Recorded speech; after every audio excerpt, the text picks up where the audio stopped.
Hello दोस्तों, एक बार फिर से आप सभी लोगों का स्वागत है आपके अपने YouTube channel math bye Ram Jatwa. दोस्तों, एलसीएम और एचसीएफ अपना टॉपिक चल रहा था, लघुत्तम समावर्ती और महत्तम समावर्ती। तो देखिए एलसीएम कैसे ज्ञात करते हैं मैंने आपको बता दिया था। अब आगे देखिए एचसीएफ कैसे निकाल सकते हैं। देखिए दोस्तों, हमारे पास जो टॉपिक है वो महत्तम समावर्ती है। उसे हम दो मेथड से कर सकते हैं। कैसे? पहला मेथड है गुणनखंड विधि और दूसरा है लगातार विभाजन विधि। दो मेथड से हम इनको कर सकते हैं। पहला मेथड आप लोगों के सामने देखिए कैसे हम इन क्वेश्चनों को कर रहे होंगे। ये देखिए दोस्तों, पहला क्वेश्चन है पहले मेथड का। अगर किसी ने चैनल को सब्सक्राइब और बेल आइकन ऑन नहीं किया हो तो बेल आइकन ऑन कर लो और सब्सक्राइब कर लो, क्योंकि अगली जो आने वाली क्लास है उसकी नोटिफिकेशन आप लोगों के सामने आ जाएगी, सबसे पहले आपके फ़ोन पर दिखने लगेगी। तो देखिए दोस्तों, आज का पहला क्वेश्चन क्या है कि 14, 21 और 28 को में से ज्ञात करना है। में से क्या होता है दोस्तों? में से वो होता है वह बड़ी से बड़ी संख्या जो दी गई संख्याओं में से प्रत्येक को पूर्ण रूप से विभाजित करती हो। बड़ी से बड़ी संख्या देखनी है, जो दी गई ये संख्या दे रखी है अपन को, ये उनको पूर्ण रूप से विभाजित कर रहे हो। तो हमारे पास क्या क्या है? 14 है, 21 है और 28 है। दोस्तों, ऐसी कौन सी बड़ी से बड़ी संख्या होगी जिसका भाग इन दोनों में, इन तीनों में जा रहा होगा? तो 7 का अगर हम 2 × 7 करते हैं तो 7 14 हो जाते हैं।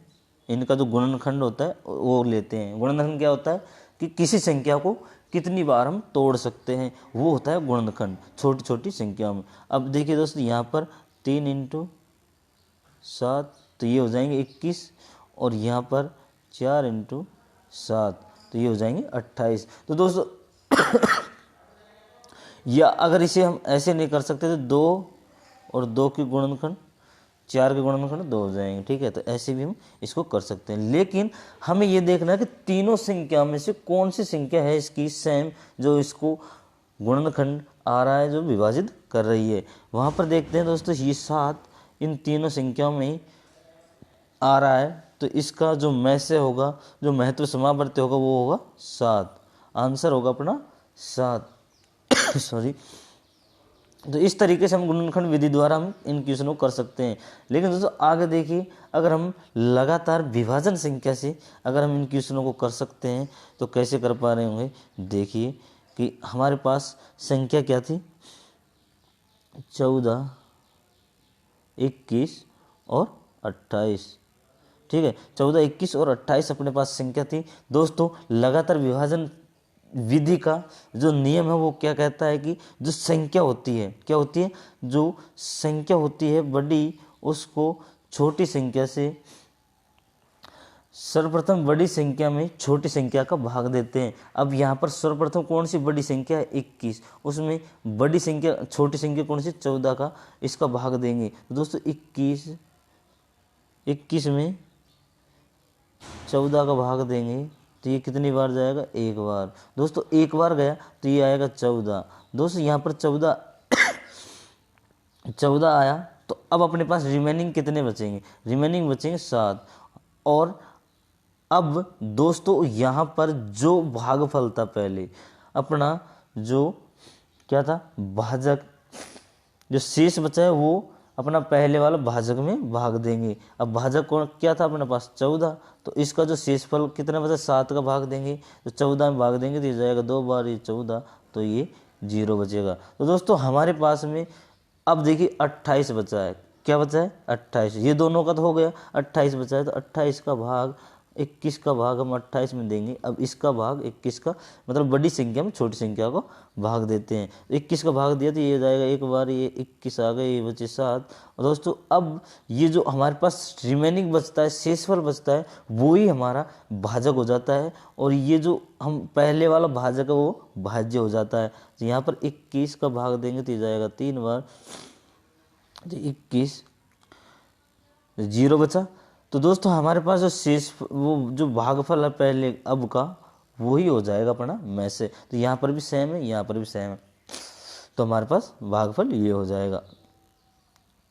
अब देखिए दोस्तों आगे आगे क्या है, आगे है कि इन संख्याओं को हमें में से ज्ञात करना है। जो भागफल विधि, वो विभाजन विधि है, उससे मैंने आपको अभी कराया था कि कैसे करना है। यहाँ पर है 16 और ये 24। तो दोस्तों जो छोटी संख्या है, जो पहले छोटी संख्या उसका भाग देंगे जो बड़ी संख्या होगी उसमें। तो 24 का हम 24 में भाग देंगे किसका, 16 का। 16 का भाग देंगे दोस्तों, एक बार जाएगा, ये 16 आ गए। अब यहाँ पर 16 आ गए तो बचे कितने, 8 बचेंगे, 8 रिमेनिंग। शेषफल कितने बचे, 8।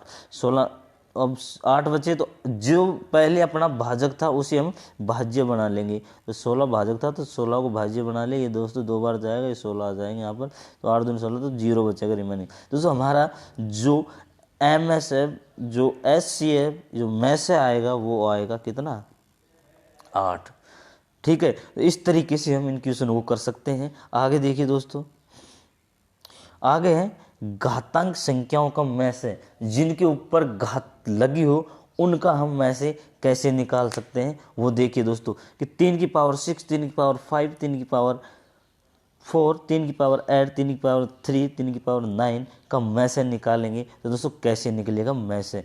में से दोस्तों हम निकालने के लिए हमें जो नियम है वो दिए जाते हैं कि जिन संख्याओं में ऐसी संख्याएं जिनकी आधार क्या है, यहाँ पर 3, ये 3 आधार है, सबका सेम है।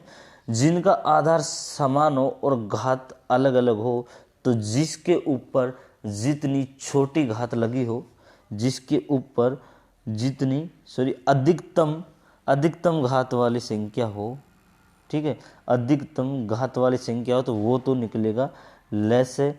और जो सबसे कम क्या हो, सबसे कम संख्या हो, घात हो जिसके ऊपर, वो संख्या होगी में से कहलाएगी। जिसके ऊपर सबसे कम घात है वो कौन सी संख्या है, देखिए दोस्तों, यहाँ पर 3 है, यहाँ पर 4, 5, 8, 3। तो यहाँ पर 3 घात 3 की पावर 3, ये अपना आंसर हो जाएगा, क्योंकि ये ही इसी के ऊपर सबसे छोटी घात है। और सबसे बड़ी घात होगी वो होगी दोस्तों लेस है, लघुत्तम समावर्त्य। ठीक है, आगे देखिए कि 3 की पावर 4, 3 की पावर 2 का में से ज्ञात करें। दोस्तों हमें में से ज्ञात करना है जब यहाँ पर तो आधार समान था दोस्तों, इसलिए हमने जिसकी पावर सबसे छोटी वो लगा दी। लेकिन जब आधार और घात दोनों ही असमान हो तो हम कैसे इनको करेंगे, तो कैसे करेंगे, गुणनखंड विधि द्वारा हमें इसे करना पड़ेगा। तो 3 की पावर 4 को हम 1 इंटू 3 की पावर 4 करेंगे तो आ जाएगा। और 5 की पावर 2 को हम करेंगे तो 1 इंटू 5 की पावर 2। तो दोस्तों हमारे पास जो में से आएगा, ठीक है, में से आएगा इनका, वो आएगा 1। यहाँ पर 3 आया था, यहाँ पर 1 आया था। तो में से इस तरीके से हम इनका ज्ञात कर सकते हैं। तो ओके, थैंक यू। आने वाली वीडियो के लिए लाइक शेयर सब्सक्राइब जरूर कर देना, बहुत इंपॉर्टेंट रहने वाली दोस्तों ये क्वेश्चन मैं आपको लोगों को कराऊंगा। MSF, SCF और LCM की सारे क्वेश्चन, जितने भी क्वेश्चन है मैं आप सबको सारे क्वेश्चन मैं आपको कराऊंगा। तो दोस्तों आने वाली क्लास बहुत इंपॉर्टेंट रहने वाली है, पढ़ने में लग जाओ, एग्ज़ाम कभी भी हो सकती है। Okay, thank you.